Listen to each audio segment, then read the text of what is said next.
आज गोटे सुंदर टॉपिक उपरे कहबी किए बेसी काम करे स्वामी ना स्त्री। दिने स्वामी स्त्री भितर बहुत झगड़ा है।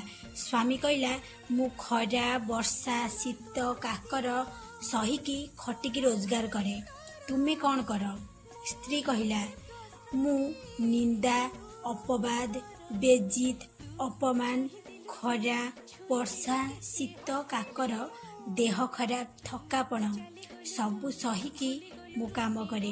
जदि तुमको कही पदे कहे तुम्हें चाकरी छाड़ी से जगाड़ू पलि आस, किंतु मु सेही जगार रही थाए सबु काम करी समस्त कथा बुझी शेष मते शुणिया को पड़ी थाए।